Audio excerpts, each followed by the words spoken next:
Monsieur le Président de l'Assemblée générale, Mesdames et Messieurs les chefs d'État et de gouvernement, Monsieur le Secrétaire général de l'Organisation des Nations Unies, Mesdames et Messieurs, à l'entame de mes propos, je voudrais vous adresser les chaleureuses salutations de Son Excellence le colonel Assimi Goïta, président de la transition, chef de l'État du Mali, celle du gouvernement et du peuple malien.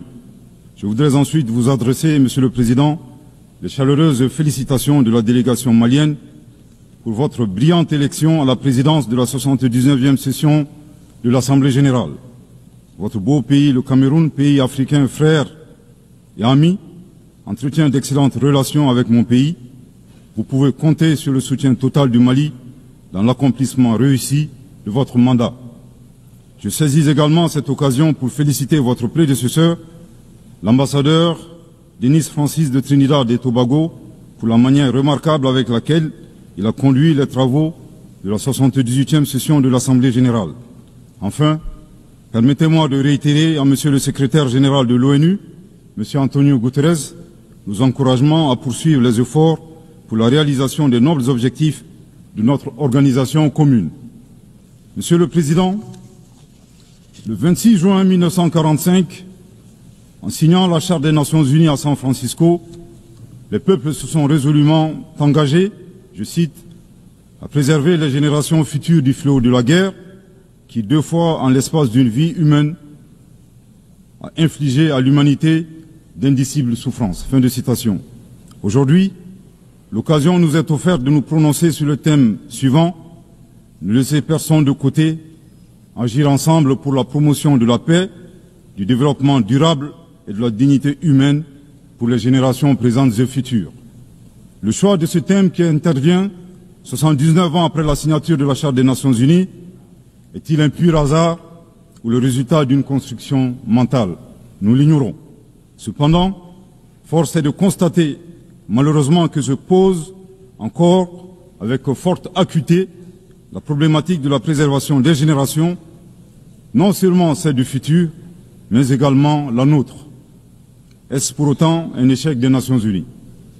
Incontestablement, une évaluation objective avec des recommandations réalistes de notre système collectif serait salvatrice pour notre devenir. Monsieur le Président, le Mali salue la pertinence de ce thème qui est d'une actualité brûlante, tant il est vrai que les tensions et les guerres en cours continuent, hélas, de menacer la paix et la sécurité internationale, le développement et les droits fondamentaux des populations. Cette remarque est celle d'un pays qui a connu depuis 2012 une crise multidimensionnelle complexe ayant entraîné la perte de plus de la moitié de son territoire et de nombreuses victimes innocentes, suite à une association à la fois incestueuse et opportuniste de groupes terroristes et de groupes armés. Monsieur le Président, le drame du Mali remonte à l'allégeance à Al-Qaïda du groupe salafiste pour la prédication et le combat, le GSPC algérien le 11 septembre 2006, exacerbé par l'intervention militaire hasardeuse de l'OTAN en Libye en 2011. La déstabilisation de ce pays frère a aggravé les facteurs d'insécurité dans nos pays, à savoir le terrorisme, les trafics en tout genre, le blanchiment de capitaux, les conflits communautaires manipulés par les terroristes et leurs sponsors étatiques étrangers et les actions violentes d'individus isolés. Pour leur part, les autorités maliennes, après avoir fait le constat de l'échec des forces internationales présentes sur le territoire national depuis 2013, ont décidé de reprendre leur destin en main. Ainsi, depuis le 7 juin 2021, après la prestation du serment de son Excellence le colonel Assimi Goïta comme président de la transition chef de l'État, s'est ouvert un vaste chantier d'équipement et de réorganisation des forces de défense et de sécurité associé à un projet de refondation du Mali. Les assises nationales de la refondation, lancées en décembre 2021, ont permis aux Maliens de procéder à un diagnostic exhaustif des causes de la crise, puis d'adopter 517 recommandations pertinentes. À ce sujet, après avoir vécu une insécurité imposée par l'état de nature, le constat concernant le Mali est effarant. Violenté, humilié, pillé et torpillé, abandonné en plein vol, poignardé dans le dos, les expressions ne sont pas limitatives pour décrire la souffrance subie par le peuple et les forces de défense et de sécurité maliens. Fort de cette expérience et réalisant que le péril malien ne résultait que de l'état de nature, son Excellence le colonel Assimi Goïta, président de la transition, chef de l'État, s'est contraint d'élaborer une vision réaliste de la géopolitique en convoquant un proverbe populaire en langue bambara, ici traduit librement et contextualisé, je cite, « La succulence de la sauce des uns dépend du pillage des bovins des autres ». Fin de citation. Thomas Hobbes, décrivant l'état de nature de manière identique, affirmait, je cite, que l'homme est un loup pour l'homme. Grâce à ce proverbe qui fait référence à la gastronomie et à la cinégétique, le chef de l'État décrit la dure réalité impitoyable des relations internationales et surtout la place de l'Afrique, dont le pillage des matières premières a servi au développement des autres et non celui des Africains dans leur grande majorité. À cette vision s'ajoute une orientation du chef de l'État qui appelle les Maliens, dans le cadre de la refondation, à redevenir eux-mêmes. En effet, le chef de l'État a procédé le 23 avril 2024 au lancement du programme national d'éducation aux valeurs, qui vise un retour aux sources sans lesquelles il serait difficile d'envisager un avenir radieux pour notre pays dans sa quête légitime de souveraineté. L'invitation à redevenir nous-mêmes ne saurait faire l'économie de la question de savoir qui nous sommes. La réponse immédiate à cette interrogation est donnée par la devise du Mali, un peuple, une grande famille, nation cosmopolite, un but, magnifier la diversité dans l'unité, unis pour bâtir le bien commun, et enfin une foi, la foi à ce que Dieu a donné comme ressource pour la réalisation de la prospérité. En vue de donner plus de relief à la définition du Malien, le professeur Ibrahim Diaye, expert au sein du comité chargé de la mise en œuvre du programme national d'éducation aux valeurs, indique que le Malien se caractérise d'une part par 5 valeurs cardinales, à savoir l'humanitude, l'empathie, l'obligation de transmettre les valeurs humaines aux générations futures, le sens de l'honneur, l'acceptation de la différence et de l'altérité au plan sociétal, humain et culturel, et d'autre part, 5 principes inviolables en lien avec le pays lui-même, à savoir un Mali indivisible, inaliénable, non hypothécable, nul ne peut en disposer comme propriété privée, impérissable. Monsieur le Président, en privilégiant d'être eux-mêmes, les Maliens créent une 3e voie, ne pas devenir des prédateurs, des barbares sans foi ni loi, à la recherche des bovins d'autrui, ne pas devenir les éternelles victimes impuissantes face à la prédation.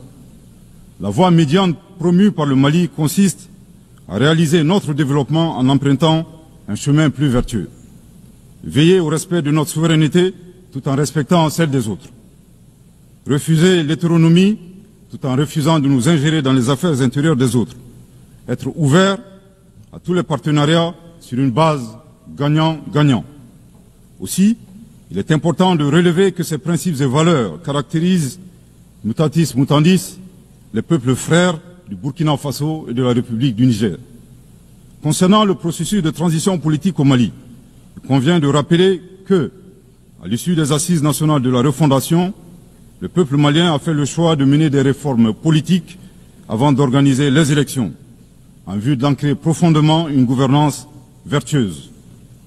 La mise en œuvre des recommandations des assises a permis d'engranger des résultats tangibles, notamment la mise en place de l'autorité indépendante de gestion des élections, l'adoption de la nouvelle constitution le 22 juillet 2023, suite à un référendum bien organisé, le parachèvement de la réorganisation territoriale et administrative, le renforcement de la lutte contre la corruption et la transparence de l'action publique, la relecture du code minier plus équitable et favorisant le contenu local. Monsieur le Président, soucieux de pérenniser l'unité nationale, fondement de tout développement, le chef de l'État a annoncé le 31 décembre 2023 la tenue du dialogue intermalien pour la paix et la réconciliation afin, dit-il, d'éliminer les racines des conflits communautaires et intercommunautaires dans le but ultime de réconcilier les communautés. Respectant une approche participative et inclusive, le dialogue intermalien qui s'est déroulé en 3 phases, communale, régionale et nationale, a permis aux Maliens de l'intérieur et de la diaspora d'échanger en toute transparence en vue de trouver des solutions endogènes de prévention, de gestion et de règlement des conflits. À la différence de l'accord pour la paix et la réconciliation issu du processus d'Alger, dont certains groupes signataires ont ouvertement basculé dans le terrorisme et qui était devenu un prétexte pour certains États de s'ingérer dans les affaires intérieures du Mali. Le dialogue intermalien a permis aux Maliens de laver leur linge sale en famille sans aucune interférence extérieure. Après la fin de l'accord d'Alger le 25 janvier 2024, aujourd'hui, le dialogue intermalien et ses recommandations officiellement remises au chef de l'État le 13 mai 2024 demeurent le seul cadre de règlement des conflits internes. Nous réitérons un appel à tous les Maliens à s'inscrire dans cette dynamique de réconciliation, une étape indispensable au retour à l'ordre constitutionnel apaisé et sécurisé grâce à l'organisation d'élections présidentielles. Sur le plan de la lutte contre l'insécurité, depuis que les forces de défense et de sécurité maliennes ont lancé des actions offensives de manière autonome, de nombreux succès ont été remportés sur le terrain de la lutte contre le terrorisme. Toutes les régions ont été reprises des mains des groupes terroristes, notamment la région de Kidal, le 14 novembre 2023, à la suite d'une opération militaire mémorable. Aujourd'hui, les groupes terroristes ont été sérieusement affaiblis. Les forces de défense et de sécurité sont déployées sur l'ensemble du territoire national. En outre, les actions offensives de nos forces se poursuivent pour démanteler les réseaux terroristes résiduels.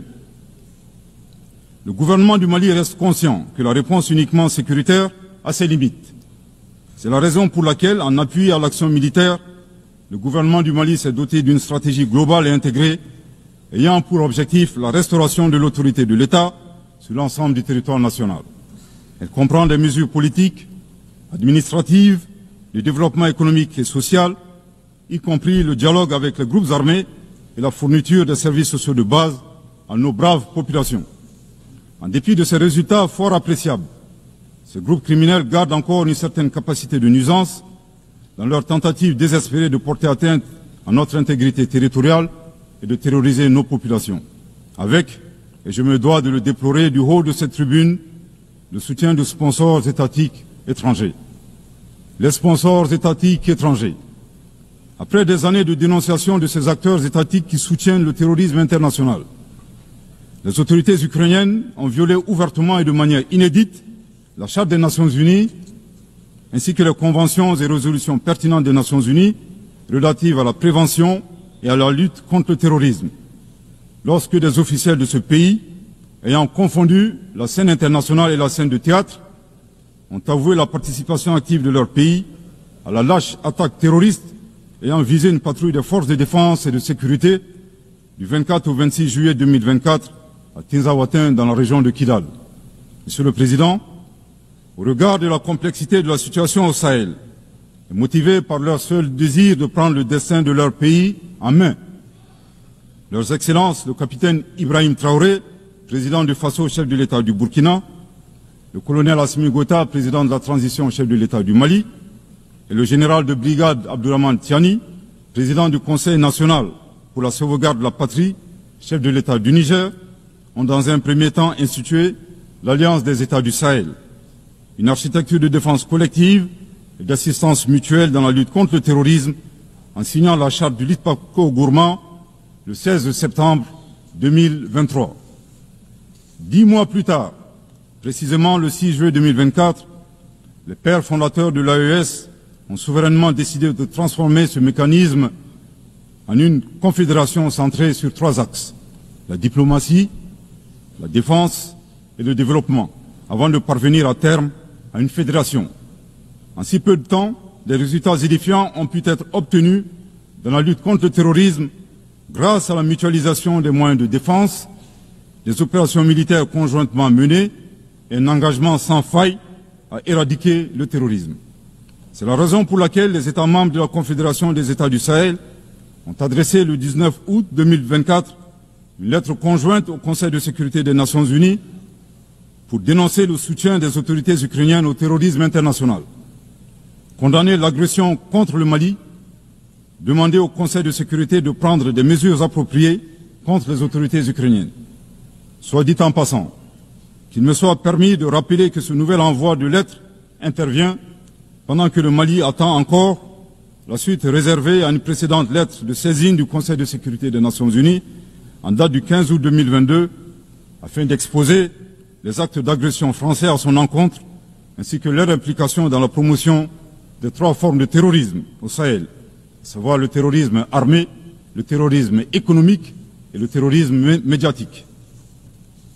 Couvrant une superficie de 2 758 000 km², avec 71 millions d'habitants, majoritairement jeunes, un potentiel économique exceptionnel, un sous-sol riche de la quasi-totalité des éléments du tableau de Mendeleïev, la particularité de la Confédération des États du Sahel réside dans l'état d'esprit des chefs d'État, des peuples et des forces de défense et de sécurité de la Confédération, forts de leur dignité et de leur honneur. Motivés plus que jamais par le sang versé des leurs, décidés à combattre le terrorisme sous toutes ses formes et honorer la mémoire des victimes, civiles comme militaires, sahéliennes comme étrangères, de la barbarie, déterminés à défendre l'intégrité de leurs terres et assurer leur prospérité de manière pacifique. Comme le stipule le préambule de la charte du Liptako-Gourma, qui fait référence à plusieurs organisations internationales, notamment la CEDEAO et les valeurs universelles. Au Seigneur de la guerre et du chaos, avec l'aide de Dieu, nous triompherons encore et toujours de vos œuvres funestes et diaboliques. Curieusement, depuis la création de l'AES, nous avons été surpris par l'hostilité farouche avec laquelle elle a été accueillie, en particulier par certains responsables de la CEDEAO, aux ordres d'entités impérialistes et néocoloniales. Le reste de l'histoire est connu. Amadou Ampateba disait, je cite, « À trop vouloir jeter une grenouille qui vous dégoûte, elle finit par tomber dans une bonne mare. » Fin de citation. La Confédération des États du Sahel est ouverte à tous les investisseurs à condition que le partenariat profite aux populations sahéliennes et à la condition de respecter la souveraineté des États. Monsieur le Président, c'est l'occasion pour moi de saluer les relations de coopération exemplaires et fructueuses entre le Mali et la Russie, la Chine, la Turquie, l'Iran et bien d'autres alliés sincères. Le Mali reste ouvert à tous les partenaires qui souhaitent l'aider à relever ces multiples défis. À cet égard, je réaffirme que le gouvernement du Mali reste disposé à poursuivre et à renforcer sa coopération avec l'ONU, notamment à travers les agences, fonds et programmes avec lesquels nous entretenons d'excellentes relations de coopération. Nous saisissons également cette opportunité pour saluer et reconnaître la sagesse de son Excellence, Monsieur le Président Abdelmajid Tebboune, Président de la République algérienne démocratique et populaire. Le 29 août 2024, lors d'une tournée dans le sud algérien, vous déclariez que la Libye, le Niger et le Mali sont des nations fraternelles que vous soutiendriez et non desserviriez. Le peuple malien n'a pas été surpris par ces propos, qui indiquent éloquemment votre panafricanisme, à l'instar de vos célèbres prédécesseurs, dont feu le président Abdelaziz Bouteflika, affectueusement appelé Abdelkader Mali. Suite à son établissement à Gao, et l'engagement des autorités maliennes à travers les actions suivantes. Offrir le territoire malien comme base arrière aux Moudjahidines, ouvrant ainsi un front sud. Participer aux affrontements armés contre le colonisateur français en déployant des combattants maliens aux côtés des Moudjahidines sur le territoire algérien pour défendre la liberté et la dignité des Algériens. Défendre la cause algérienne dans toutes les instances diplomatiques jusqu'au recouvrement de leur indépendance. Cependant, il est de notre devoir d'appeler votre haute attention sur les propos incongrus de vos collaborateurs, allant à contresens de votre souhait de promouvoir des relations harmonieuses avec vos voisins dans le Mali. Le 31 juillet 2024, le ministre algérien des Affaires étrangères déclarait que la crise malienne n'avait pas besoin de solution militaire. C'était un conflit entre frères. La solution ne peut être que politique. Au sujet de l'accord d'Alger, il a affirmé qu'il avait été bénéfique pour le Mali et avait préservé la souveraineté et l'intégrité territoriale du Mali. S'en départir par conséquent aura un impact négatif sur tous les acquis. En outre, le 26 août 2024, votre représentant permanent auprès des Nations Unies a déclaré, je cite, « Ce matin, j'ai appris par les médias qu'un drone a effectué une frappe dans le nord du Mali, tuant une vingtaine de civils. Ceux qui appuient sur la manette de ce drone n'ont de compte à rendre à personne sur ces frappes. » Fin de citation. De l'analyse des propos du premier, nous constatons une grave ingérence dans les affaires intérieures du Mali. En effet, la nature de la solution déployée par les autorités maliennes ne concerne que les Maliens. Depuis la fin de l'accord d'Alger le 25 janvier 2024, les Maliens n'expriment qu'un seul vœu le concernant, que son âme repose en paix. Monsieur le ministre des Affaires étrangères, l'accord est bien et bel mort, vos incantations ne serviront pas à le ressusciter. Vous me donnez l'occasion d'une part de vous réitérer que nul ne peut aimer le Mali plus que les Maliens, et d'autre part de vous rappeler que le Mali et son peuple ne seront pas des spectateurs face aux assauts et l'adversité. Pour chaque balle tirée contre nous, nous réagirons par réciprocité. Pour chaque mot employé de travers, nous réagirons par réciprocité. À bon entendeur, tant pis. Quant aux représentants permanents algériens, en plus d'offrir le gîte et le couvert, certainement avec de succulents plats de tchèque-chouka et de chorba, à des terroristes et des renégats en débandade, son rôle d'estafette désorienté ne contribue guère à la promotion des relations de bon voisinage. De ces propos, il ressort des accusations graves et infondées. D'une part, la qualification de la nature civile des victimes, à partir des médias, est aventureuse et diffamatoire. Et d'autre part, en affirmant que les opérateurs de drones n'ont de compte à rendre à personne, il alimente une campagne de désinformation contre le Mali, tout en soutenant l'idée que les voyantes forces de défense et de sécurité maliennes seraient incapables de piloter des drones. Il me plaît ici de rappeler que la montée en puissance des FAMA n'est pas une vue de l'esprit, mais une réalité tangible qui a permis de reprendre le contrôle de l'ensemble du territoire national. Concernant l'usage des drones, les opérateurs sont bien des Maliens qui agissent avec professionnalisme, à l'instar du reste des forces de défense et de sécurité maliennes, et traitent les cibles terroristes suivant des procédures conformes aux normes internationales. À titre de rappel, il y a quelques années, les acteurs de l'instrumentalisation des droits de l'homme, déterminés à ternir la performance antiterroriste de l'armée nationale algérienne, ont mis en exergue la question subversive du qui tue qui. Aujourd'hui, nous sommes troublés que le représentant permanent algérien ait rejoint la tendance manipulatrice des droits de l'homme pour s'attaquer à l'armée malienne. Le Mali exige de ces deux énergumènes diplomatiques qui cessent d'entrer dans l'histoire à reculons. Manifestement, ils ignorent tout à la fois de l'histoire entre les peuples frères du Mali et de l'Algérie et la contribution exceptionnelle du Mali à la guerre de libération algérienne, et certainement de la géographie, car ils considèrent à tort le Mali comme une wilaya, c'est-à-dire une province algérienne. Je répète, le Mali exige de ces deux énergumènes diplomatiques qui cessent d'entrer dans l'histoire à reculons.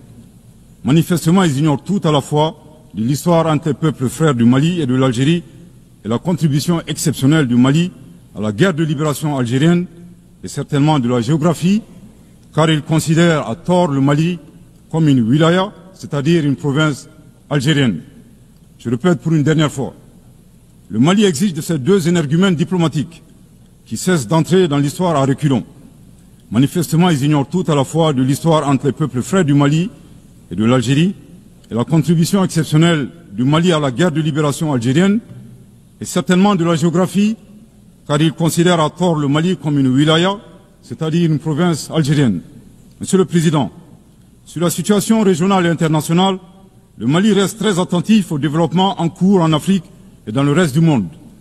Ainsi sommes-nous préoccupés par le niveau de violence au Moyen-Orient, notamment dans les territoires palestiniens occupés. Le peuple malien réaffirme son soutien au peuple palestinien frère dans sa lutte légitime pour l'autodétermination. Le gouvernement du Mali réitère son appui à la solution à deux États, Israël et la Palestine, vivant côte à côte, en paix et en sécurité, à l'intérieur de frontières sûres et internationalement reconnues. Nous condamnons sans réserve l'usage indiscriminé de la force par l'armée israélienne contre les Palestiniens. Au plan humanitaire, le Mali est préoccupé par la situation précaire des millions de réfugiés et les déplacés internes dans le monde, du fait des conflits armés, des catastrophes naturelles et des changements climatiques. J'ai en ce moment une pensée toute particulière pour mes compatriotes réfugiés dans les pays voisins, pays que je remercie pour leur hospitalité et leur générosité. Je voudrais les assurer que le gouvernement malien ne ménagera aucun effort pour continuer à les assister et pour créer les conditions leur permettant de rentrer dignement et en toute sécurité dans leur localité d'origine. Les multiples défis à la paix et à la sécurité internationale appellent à la réforme de l'architecture dédiée des Nations Unies.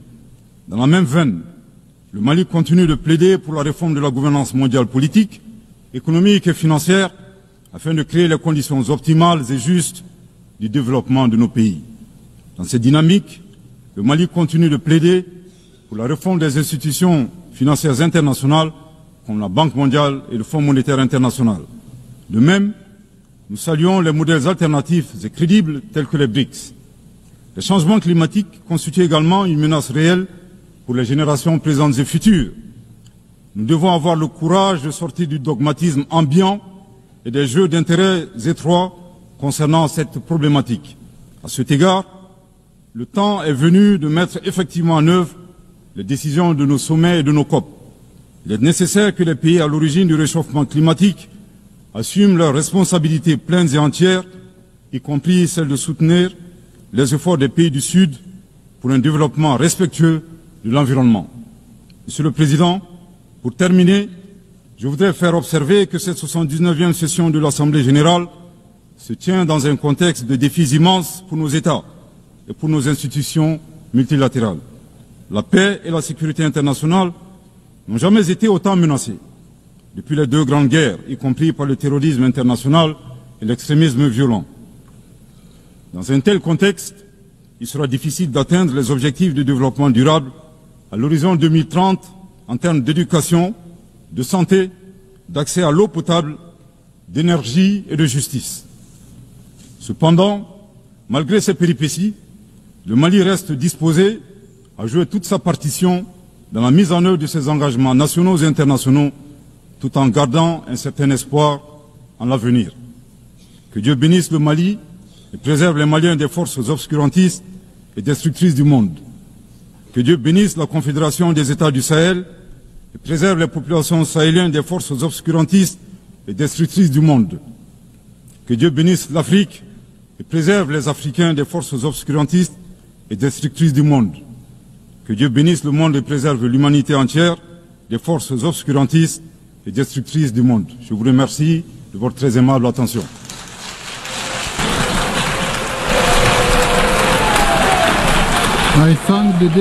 Je remercie Monsieur le Vice-Premier ministre, ministre d'État, ministre de l'Administration territoriale et de la décentralisation du Mali.